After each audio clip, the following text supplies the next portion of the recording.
5 bags, 5 names, 5 separate price tags. Picture them laid out on a table in front of you.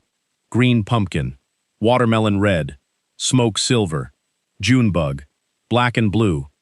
Now picture what happens when all 5 of them go into the water you actually fish, at the distance you actually cast, moving at the speed you actually reel.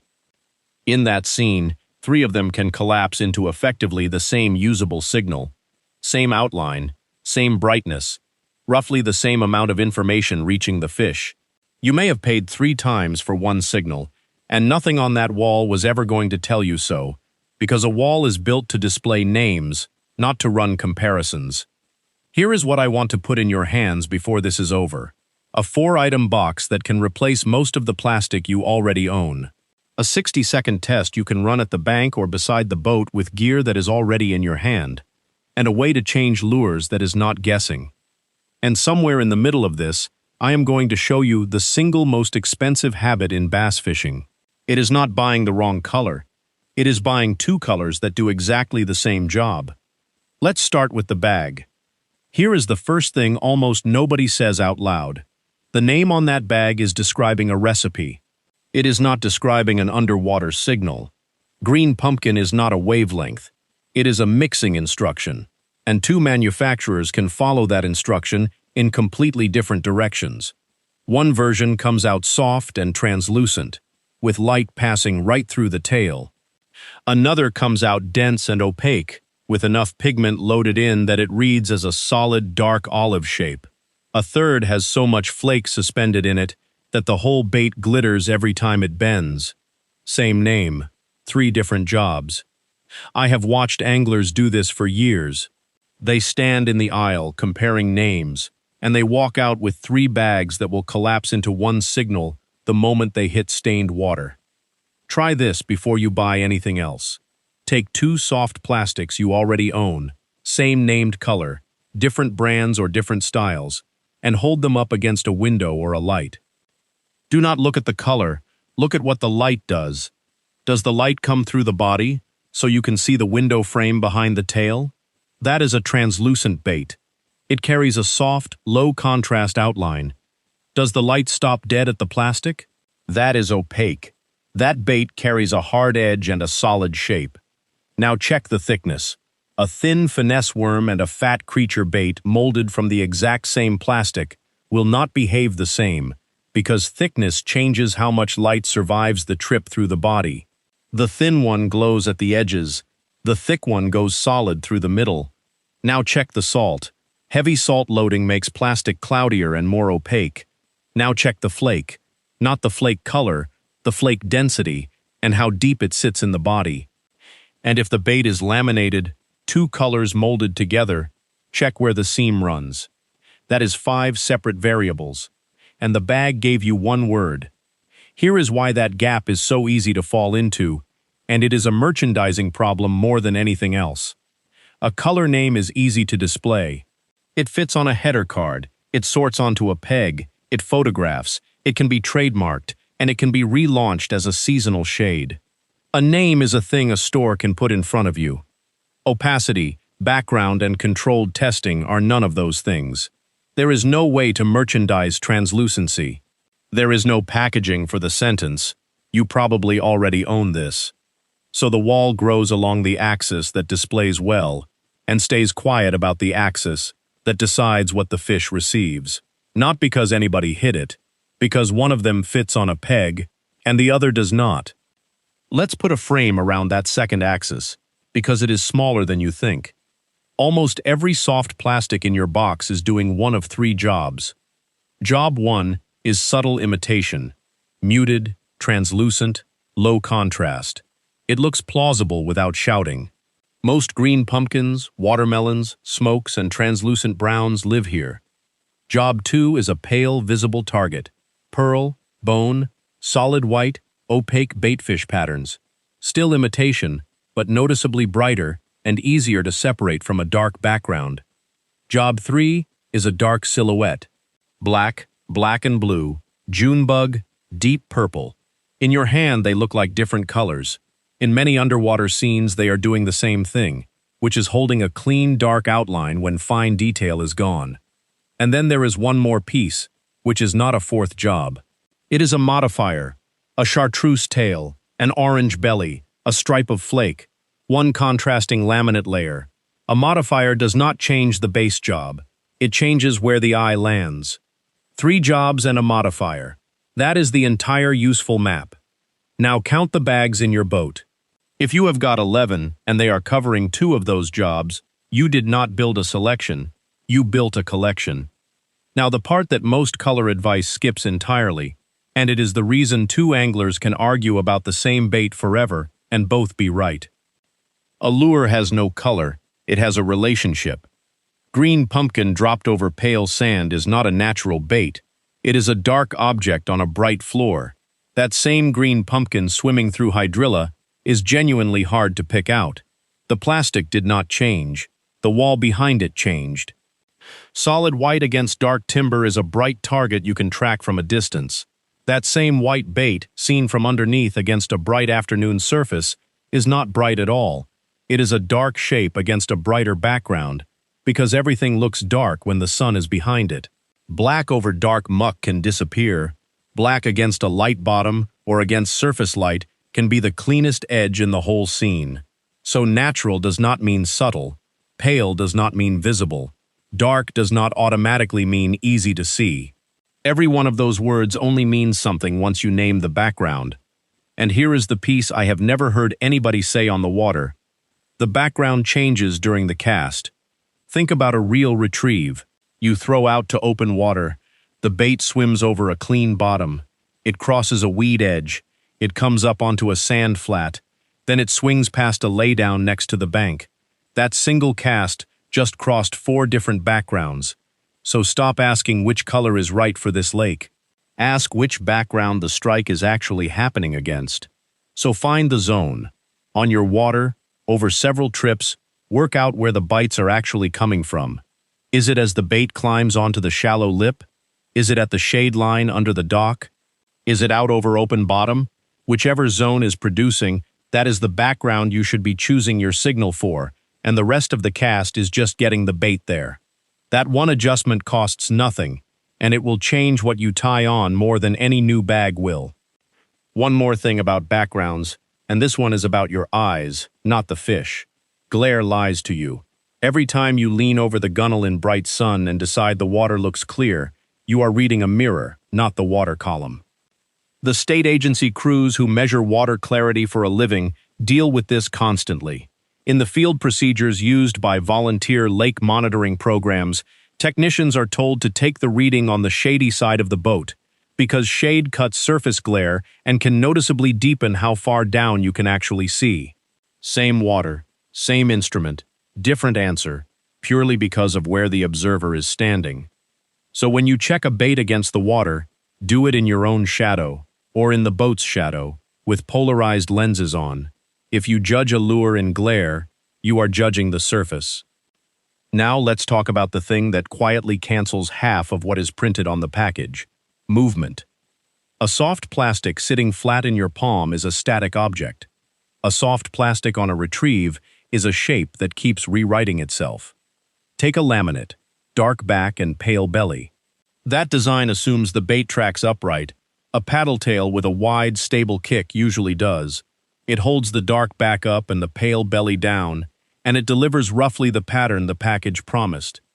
Now put the same 2 color layers into a soft jerkbait. That bait is built to roll. Every twitch turns it partway onto its side and then back. So the fish is not seeing a dark back and a pale belly. It is seeing dark, then pale, then dark, alternating at whatever rate your rod tip sets. That is not a paint job anymore. That is a flicker.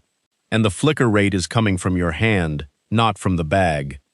And then there is the failure case nobody mentions. If a swim bait is running on its side, that carefully engineered back and belly are pointed sideways, and the whole design is doing nothing. And that is a rigging problem, not a color problem. Check that the hook is centered, check that the weight is not cocked to one side, check that the plastic is not bunched on the shank. Fix that before you spend another $1 on a shade. Same story with flake. Flake only flashes when the angle between the bait, the light, and the fish changes. If the flake is buried too deep in the body, or too sparse, or the bait's action does not roll or bend enough to expose it, then changing red flake to purple flake is an experiment you ran on yourself. So here is the test. Walk your bait past you in the water beside the bank or the boat at the speed you actually fish it, not slower so you can admire it, the real speed. Does the laminate alternate or hold? Does the flake actually catch light or stay dark? Does the bait track upright or lean? 60 seconds. And you will throw a couple of baits back in the box for good reason. And this part is structural, not anybody's fault. A bait on a peg hook is a static object under fixed retail lighting, photographed lying flat. Everything I just described only exists in motion. There is no way to put it on a header card, so it does not get put anywhere. Now we come to the part where a lot of anglers make an expensive turn in the wrong direction. The water gets dirty. Bites stop, and the instinct is to solve it by reaching for a louder color. Sometimes that helps, but it is worth understanding what dirty water is actually doing, because it is not mainly doing something to color, it is doing something to distance. There is a controlled study out of Mississippi State University, published with the Nebraska Game and Parks Commission Fisheries Division, that put largemouth bass in aquarium trials across a range of turbidity treatments, from completely clear up to 250 nephelometric turbidity units, and measured how they handled tethered live prey. In the clear treatment, every single bass captured the prey. At the extreme treatment, only a small fraction did, and the time it took the fish to locate and interact with the prey climbed as turbidity climbed. Now I want to be careful here, because this gets misquoted constantly. That was an aquarium, with tethered live minnows, not a lure test on a reservoir, and the top treatment was a deliberately extreme condition, far dirtier than most water any of us fish. It does not tell you how far a bass can see your worm. What it does tell you is directional, and it matches what fieldwork in reservoirs has found as well, that turbidity shifts what bass end up eating. As the scene gets murkier, detection gets harder and slower. And once detection is the bottleneck, fine differences in hue stop earning their keep. Not because color stops mattering, because a fish that has not encountered your bait at all cannot have an opinion about its shade. So when visibility drops, change the variables that affect encounter, not the ones that affect nuance. Tighten your cast spacing. If you can only see a bait a foot down, spreading casts 15 feet apart around a laydown makes no sense. Break that same cover into a tight fan and make the bait pass close. Make repeat passes. Clearer water can allow a fish to detect and approach from farther away. Dirty water can shrink the useful visual scene down considerably, and when it does, the bait may have to come to the fish. The second and third pass across the same limb is where that happens. Consider slowing down, when that keeps the bait in the target zone longer without killing the action that makes it work. Slower is not automatically better. A bait that has stopped doing its job is not helping anybody. But if you can buy the fish more time to close a distance it now has to close, without going dead, that is worth testing. Go to a stronger outline instead of a brighter one. A clean, dark silhouette often survives a low-information scene better than a busy pattern. Consider more profile and more water displacement. A wider kick, a bulkier body, more thump. In murky water, you are not only asking to be seen, you are asking to be felt. And notice something about that whole list. Most of those adjustments cost nothing, and the profile and action options may already be sitting in your box. Cast spacing is free. Repeat passes are free. Adjusting your retrieve is free. Choosing the darker bait you already own is free. None of them come in packaging, none of them get a spring release, and none of them are easy to put on a shelf. That is most of the reason a new color reaches you and a tighter casting fan does not. While we are on water clarity, let's give you a way to stop guessing at it. The tool that lake scientists have used for over a century is a Secchi disc, a weighted disc on a marked line, lowered until it disappears. The depth where it vanishes is the reading. The United States Geological Survey uses it, state volunteer lake monitoring networks across the country run on it, and aquatic ecologists like Jonathan Stetler at the Carey Institute of Ecosystem Studies have published simple instructions for building one at home out of a coffee can lid, a length of line, and a few washers. Now here is the honest boundary on that, and I want to be exact, because I have seen anglers get this badly wrong. Your homemade disc does not measure turbidity units. It is not a meter. It gives you one number, a visibility depth in inches, in that spot, at that time of day, under that sky. Do not convert it into anything. Do not compare it to a laboratory figure. But as a relative log, kept by you, on your water, it is worth more than any color chart on the wall. Write down the disappearance depth in inches, the date, the sky, and what got bit. 6 trips in, you will start seeing your own pattern. 20 trips in, you will know your lake better than any chart could tell you. And it costs a coffee lid and a shoelace, which is roughly the opposite of a product. All right, the 4-item box. For each soft plastic shape you actually fish regularly, and be honest about how few of those there are, you want 4 things. 1 subtle, natural option, your low-contrast, plausible bait. 1 pale, opaque, visible option. A cleaner target against dark backgrounds. 1 dark silhouette option. Your strong outline for low light, shade, and dirty water. And 1 deliberate modifier. A dye pen, an accent color, a flake pattern, or a laminate you have actually watched move. And I want to be clear about something, because this is not a shopping list. Do not go buy 4 bags. Go audit the ones you own. Dump your soft plastics on a light-colored towel. Hold each one up to a light. Sort them into those 3 jobs based on what the light does, not on what the bag says. You will find that you already own all 3 jobs several times over, and that 4 or 5 of your bags are stacked in the same slot. Many anglers who run this will discover several bags stacked in the same job. Once you can see that, the fix is often 1 cheap dye pen rather than a shopping trip. And that is the whole merchandising story in 1 line. Hue is easy to display and effectively unlimited. 3 jobs and a modifier will not fill a wall. Now the 60-second water test, and then an honest way to compare. Kneel at the bank or lean over the side. Put the bait in the actual water you are fishing. Get in your own shadow. Look at it against at least 3 backgrounds. Against open water, against the bottom, against the nearest cover. Turn it so the light comes from different sides. Then move it at your real retrieve speed and watch what the laminate and the flake do. You are not proving what a fish sees. Fish vision varies by species, by angle, by distance, by light.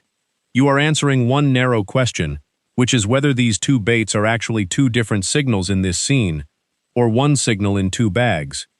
And when you take that to the water, keep the comparison honest.